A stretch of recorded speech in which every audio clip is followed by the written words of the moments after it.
Hai semuanya, balik lagi sama calon sarjana. Gue jamin kalian tuh bakal susah percaya deh kalau tempat-tempat ini beneran ada teman-teman. Di saat kita sibuk dengan teknologi, suku-suku ini masih memegang tradisi yang bagi dunia modern adalah siksaan murni yang harus dijalani. Iya, apa yang bagi kita tuh mengerikan, ternyata bagi mereka tuh adalah tanda kedewasaan dan juga kehormatan loh. Mau tahu ada apa aja contohnya? Hai, gue Andre. Yuk kita bahas. Nomor 11. Suku Fulani. Dicubit sama teman aja pasti muka kita tuh langsung berubah kan? Nah, di suku Fulani ternyata mereka yang dicambuk pakai rotan di depan umum itu gak boleh meringis, gak boleh nangis ataupun kabur sama sekali loh.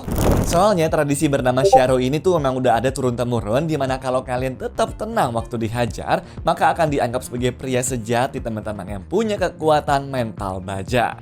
Ritual ini sendiri biasanya diadakan waktu festival Syaro, dimana bertujuan buat ngebuktiin tuh kalau pemuda itu sudah beranjak dewasa dan juga siap buat berumah tangga. Ibaratnya, pemenangnya nggak cuma dapat luka di punggung teman-teman, tapi juga dapat pengakuan tuh serta rasa hormat dari seluruh komunitas di sana ya.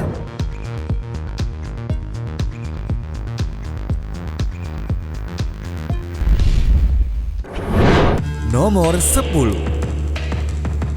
Suku Kaningar.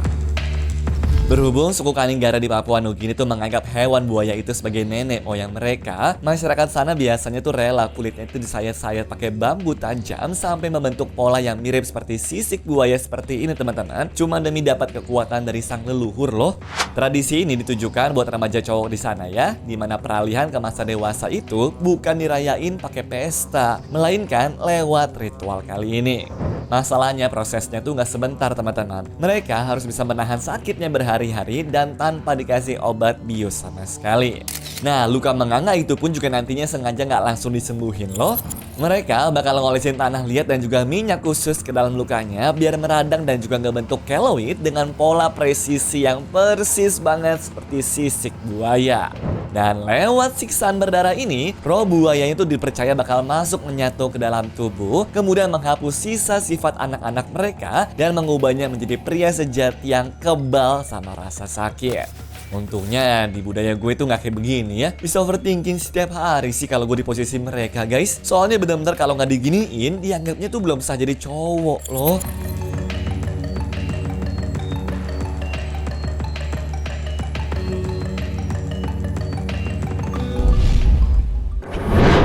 Nomor 9. Suku Sataremawe. Tidur di sebelah semut aja rasanya bisa bikin merinding ya. Nah, tapi di suku Sataremawe Brasil, masyarakatnya itu malah ngumpulin semut untuk dipakai ritual loh. Jadi cowok-cowok di sana tuh harus masukin tangan mereka ke sarung tangan yang isinya ratusan semut peluru selama 10 menit. Kenapa disebut sebagai semut peluru? Karena satu sengatannya aja rasanya seperti ditembak sama peluru panas, di mana sakitnya tuh 30 kali lebih parah daripada sengatan lebah. Gak jarang juga loh yang disengat sama serangga ini bisa bikin tubuh tuh pada gemeter, demam, sampai halusinasi segala. Makanya kenapa gue bilang tuh gak normal, karena ritual ini pun juga gak cuma sekali, tapi harus diulang sampai 20 kali dalam beberapa bulan sebelum mereka tuh resmi dianggap sebagai pria dewasa. Gila kan?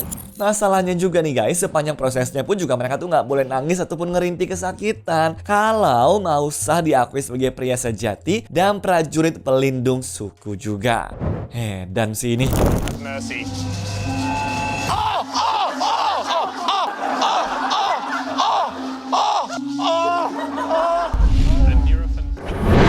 nomor 8. Suku Apatani.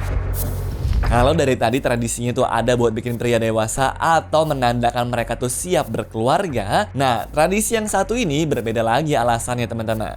Kenapa? Karena cewek-cewek di suku Apatani di India pada punya tradisi masukin colokan kayu besar nih atau semacam plak gitu ke lubang hidung mereka. Uniknya, tradisi ini sebenarnya juga dilakuin biar mereka tuh kelihatan jelek teman-teman. Soalnya dulu wanita Apatani itu tuh terkenal cantik-cantik banget sampai-sampai sering diculik sama suku tetangga. Alhasil biar nggak diculik lagi, ya mereka tuh sengaja ngerusak penampilan mereka sendiri teman-teman sebagai bentuk pertahanan diri. Cuma semenjak kelahiran 1970, praktik ini sih udah nggak dilakuin lagi ya. Remaja Apatani mulai ninggalin tradisi ini secara sukarela tuh, biar mereka tuh gampang mencari kerja di kota dan tidak kena diskriminasi. Namun tetap ya, bagi para nenek suku Apatani yang masih hidup, justru mereka tuh bangga banget pakai Yeping Hurlo ini sebagai simbol identitas leluhur mereka tuh teman-teman. Luar biasa ya.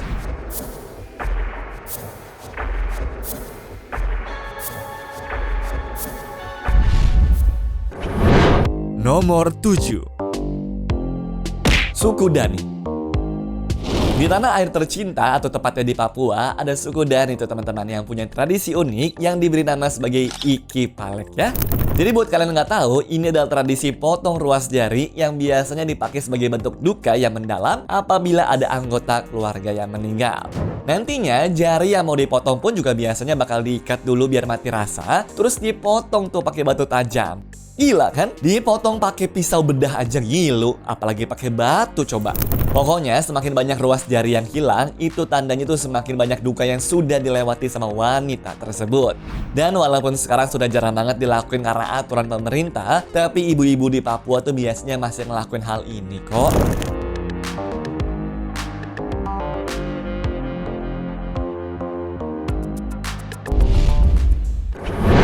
Nomor 6. Suku Mursi. Buat wanita suku Mursi di Ethiopia, ternyata standar kecantikan itu tuh bukan dilihat dari skincare ataupun pakai makeup branded loh, tapi dari seberapa besar piring yang bisa masuk ke bibir bawah mereka. Lihat deh. Jadi biasanya waktu cewek-cewek itu menginjak usia remaja, bibir bawah mereka tuh bakal disayat teman-teman, lalu dipasang cakram tanah liat. Ukurannya pun bakal diganti pelan-pelan tuh sampai dia bisa mencapai diameter 10 hingga 20 cm. Pokoknya semakin besar piring bibirnya nih, semakin tinggi juga status sosialnya tuh serta mahar yang bisa diminta saat mau nikah. Piringnya pun juga biasanya dihias sendiri sesuai selera si pemakai ya. Dan walaupun kelihatannya tuh ekstrim, tapi menurut mereka sih ini adalah simbol kebanggaan serta tanda buat nunjukin kalau si cewek tuh sudah siap nikah ya.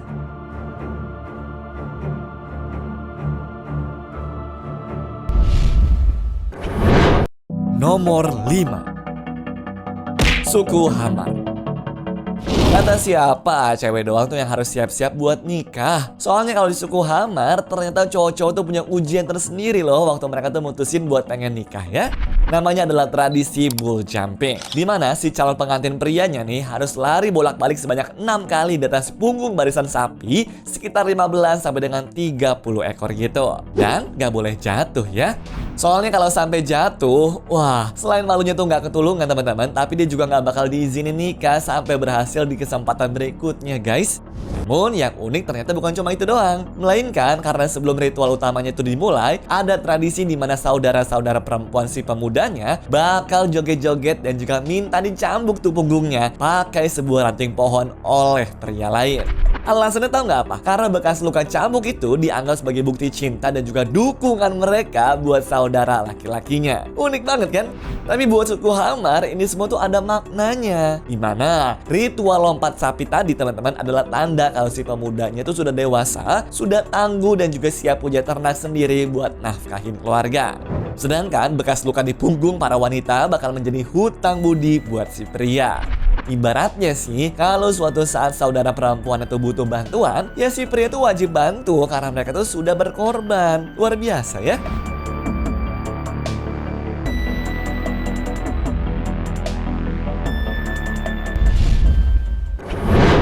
Nomor 4. Suku Karen.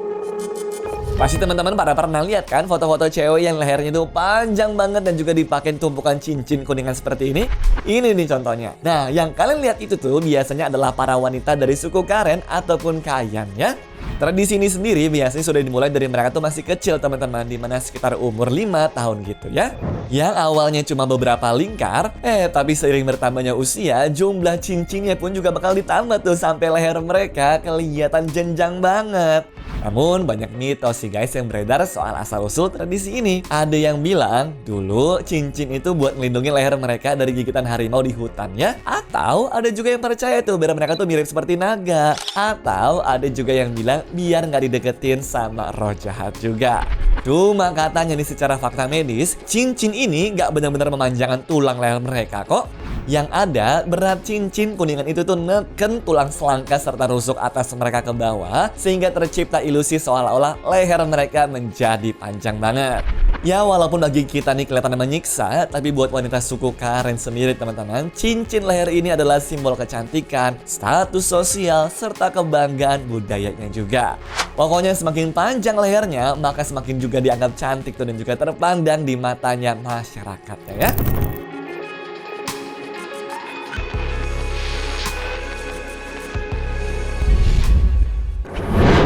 Nomor 3. Tradisi head binding. Tradisi mengubah bentuk kepala menjadi lonjong seperti ke belakang ini teman-teman, nyatanya pernah dilakuin sama beberapa budaya di dunia loh, dimana salah satunya adalah suku Mangbetu di Kongo, Afrika. Jadi dari bayi masih merah, kepalanya tuh bakal diikat kencang pakai kain ataupun papan kayu selama bertahun-tahun tuh, sampai tulang tengkoraknya mengeras dan juga ngikutin bentuk cetakan itu. Hasilnya apa? Bentuk kepala mereka beneran menjadi panjang ke belakang, dimana mirip penggambaran alien di film-film gitu ya. Mungkin kalian bertanya-tanya nih, kenapa sih kira-kira tuh mereka tuh mau ngerepot-repot ngubah bentuk kepala anaknya? Nah ternyata bagi suku Mangbetu, bentuk kepala lonjong itu dianggap sebagai simbol kecantikan, kecerdasan, dan juga status sosial yang tinggi teman-teman. Makanya cuma keluarga bangsawan ataupun orang-orang terpandang saja yang ngelakuin hal ini ya. Lalu asalkan tahu juga nih, sebenarnya praktik ini berisiko merusak otak loh.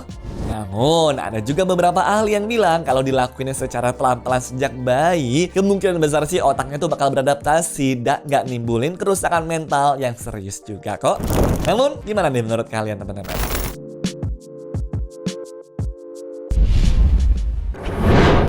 Nomor 2. Suku Bodi. Kalau di media sosial tuh orang-orang suka pamer six pack, di suku Bodi justru kebalikannya nih.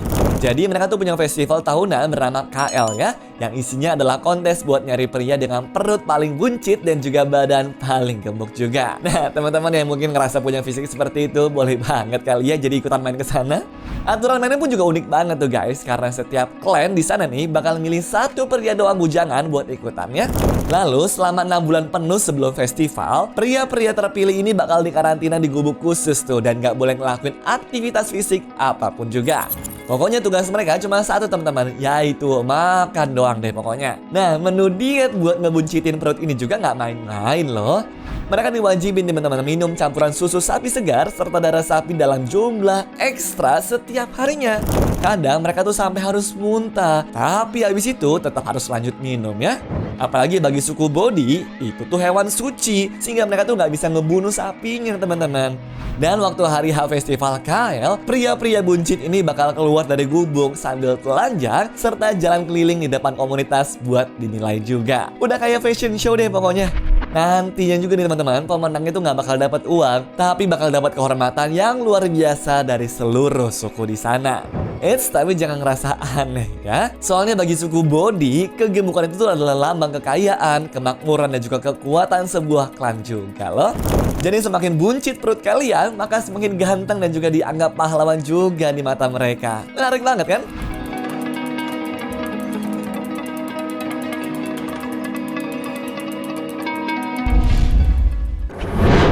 Nomor 1. Suku Masai. Akhirnya sampai ke penghujung di nomor 1 nih teman-teman. Jadi suku Masai ini tuh terkenal gagah sama jubah merahnya, di mana salah satu ritual paling sakral sekaligus paling ekstrim dalam hidup seorang pria Masai adalah Enkiama ataupun upacara sunat. Tapi sunat ini bukan sunat biasa ya. Prosesnya dilakuin secara tradisional banget tuh, di mana dilakuin juga tanpa obat bius di depan umum, dan yang paling gila si pemudanya juga dilarang keras buat nunjukin rasa sakit sedikit pun loh. Nggak boleh meringis, nggak boleh berkedip cepet, apalagi sampai teriak.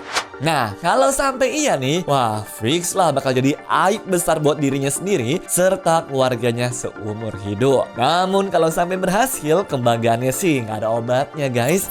Dan setelah sukses ngelewatin ujian nyali tadi, akhirnya mereka tuh bakal masuk ke masa pemulihan dengan memakai baju hitam dan juga belajar tanggung jawab baru sebagai seorang orang. Asalkan tahu juga teman-teman, sampai sekarang tradisi ini masih dipegang teguh loh sama suku Masai di sana ya.